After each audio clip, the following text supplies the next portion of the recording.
Hello and welcome back to the channel. My name is Krashy, and today we're going to be doing a bit of a discussion and kind of a talk on the current state of Garchomp and what I think about Garchomp and what I'm really hoping to see for the future of Garchomp. So, I gotta say that I want to preface this quickly by saying, when I played the Japanese beta, Garchomp was one of my favorite characters.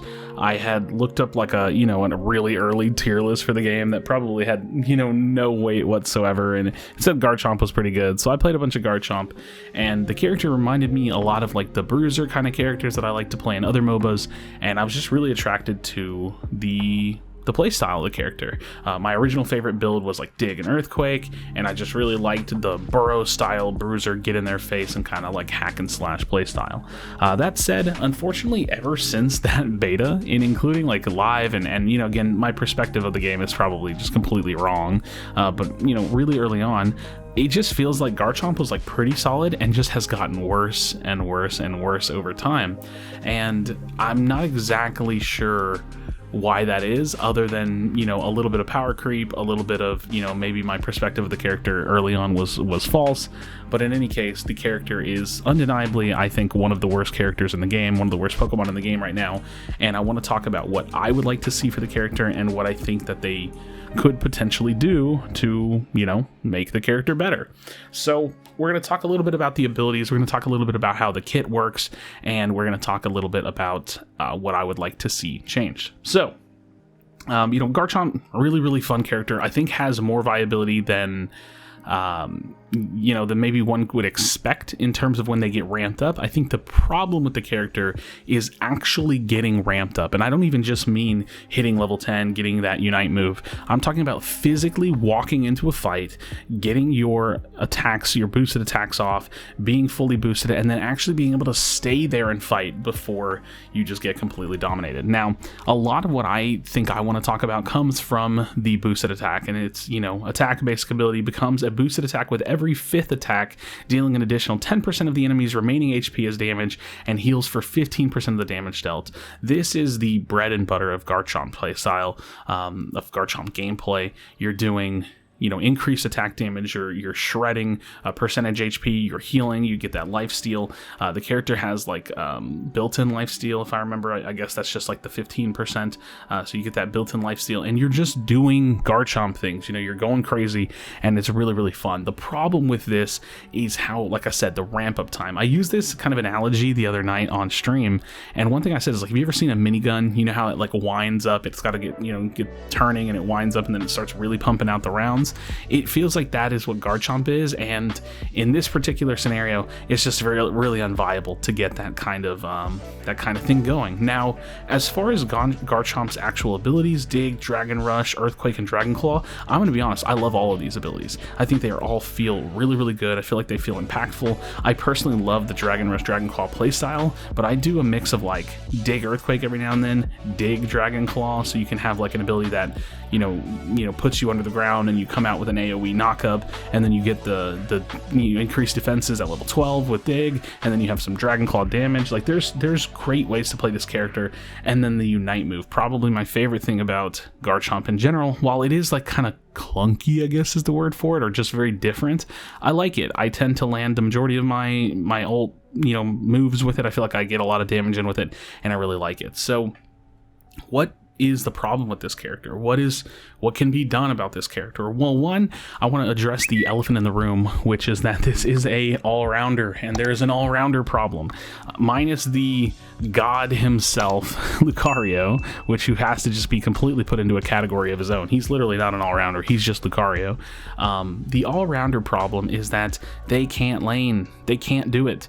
If you look at every other all-rounder except for Lucario, none of them have mobility or the means to stay alive early enough in the game to secure farm, which means that while you can put them in lane and while you can make it work, it's never optimal, and it's always something that you're forcing to happen and trying to make work rather than like it's actually being good.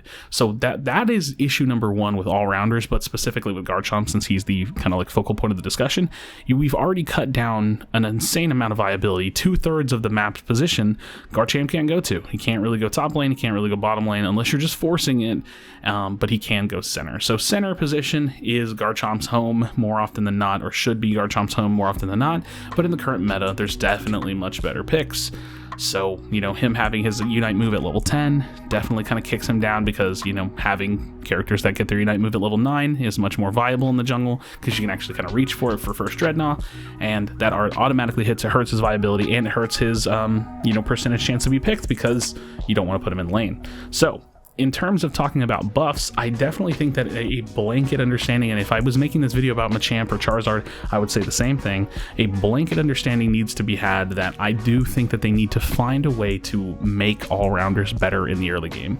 Maybe all-rounders' abilities can all have like a light mobility to them. Maybe certain all-rounders that don't have good mobility to them early game can get more defense and more SP defense in the early game, so that way they can actually stand there and fight. That was an idea I had a little while back when I made a video talking about all-rounders. In any case, all-rounders in terms of laning definitely need some love, but we're going to go ahead and move on from that. So again, what's the problem with Garchomp? Why can't he just go jungle and pop off? Well, like I said, he definitely isn't a super viable option there, because there's better picks, and he gets his Unite move at level 10. And this could lead me into a full discussion about how I personally would much rather them have a standardized, like, power spiking curve, evolution curve for 5, 7, and 9, and I wish it was like every single character had that curve in terms of power spikes, and at very least for Unite going at level 9, but that's a completely different discussion aside. So here is my idea. Sorry for taking so long to get there. My idea for Garchomp definitely comes in the form of buffing and, you know, giving some love to his basic attacks and his boosted autos.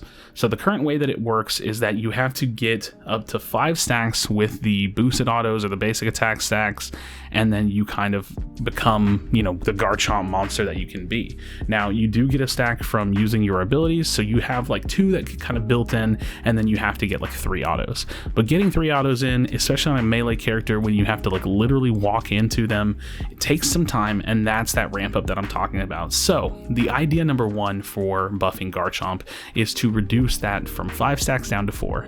This would make it to where you only have to get a couple of autos in, so once you get there, you really have like started to come online. Like if you can land 2 abilities, or if you land both of your abilities, you get there, you throw out an auto, you're starting to come online. You get 1 more, boom, you're in the fight. You don't have to get that 3rd auto, where you could, by that time, you could probably already be like, you know, anywhere between, you know, 25 and 50% down on health, and you're really like ready to fight now. That would be in what I think is like one of the best decisions that they need to make, or could make, is to bring that 5th, you know, stack down to 4. Now, in terms of the stacks themselves, one of my biggest issues is that they don't stay on long enough. If somebody just walks out of your range for a little bit and you have to pursue them, well, then your stacks are gone and you have nothing that you can use to get them back, really. So I think that a simple way of doing it, and there's a couple different ways, I don't know what's better, but this is all theoretical and hypothetical anyway, so it doesn't really matter. But I think that you could either make it to where the stacks fall off 1 stack at a time and increase how long they last, or you could leave it standard where they all fall off, you know, at once, but you increase the time. So either way, I definitely think that we should be increasing the amount of time that the stacks stay on Garchomp, so that way when you are moving forward and you do have those built up and you're ramped up, you're ready to fight, you can stay ready to fight longer. Because, you know, this is a character who literally has to get into a fight and full engage and commit, and then he can lose that in like a couple seconds. He can just lose that potential, and that really hurts him. Now, another issue with Garchomp is the pursuit. Yeah, you have Dig, you have Dragon Rush, but those both have like anywhere between 6 and 8 second cooldown. Dig is relatively short, while Dragon Rush is much longer. But the problem is that when you have to pursue someone, not only do you lose strength because of the boosted autos and the basic stacks like we were talking about, but you're just kind of slow. It's hard to get to people. I often find myself having to use eject button to fully commit, and then once you're in, and that can be an issue for Garchomp.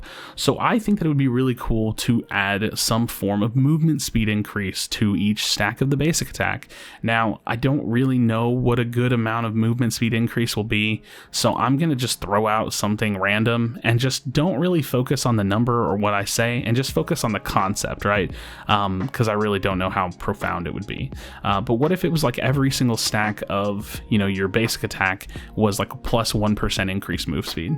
So then you can get up to like 3% move speed increased when you have 3 stacks, and then when you get that 4th stack, like I said, remember in this scenario we would be dropping the stacks down to 4, it would give you like an additional bump. And so when you're at, you know, 1 stack's 1%, 2, 2%, 3, 3%, then 4 bumps you up to 5%. So then you could have like an additional 5% move speed that's just active as long as you have those stacks on. Those stacks stay longer, they don't fall off as easily, or maybe they fall off one at a time, and then Garchomp feels like he's online. I think that this character, and the thing that I really like about Garchomp is that he's so close to viable in my opinion. I feel like it's so incredibly close. The abilities feel good, the damage is there, it's just hard to stay in and get in to do that kind of damage. On top of the fact that there is that, like I said, that elephant in the room where all-rounders just need the ability to lane. They need some help. I think that that's an undeniable fact, and in my opinion, again, it also doesn't help that attackers are in the jungle, and that's a bit of a hot take, I suppose, or just another discussion for another time. So friends, thank you so much for checking out this video. If you're new, please drop a like and subscribe to the channel. We do post Unite content every single day, stream almost every single night, and I would love to have you around. As always, friends, be sure to be kind to one another, tell someone that you love them, and I'll see you on the next video.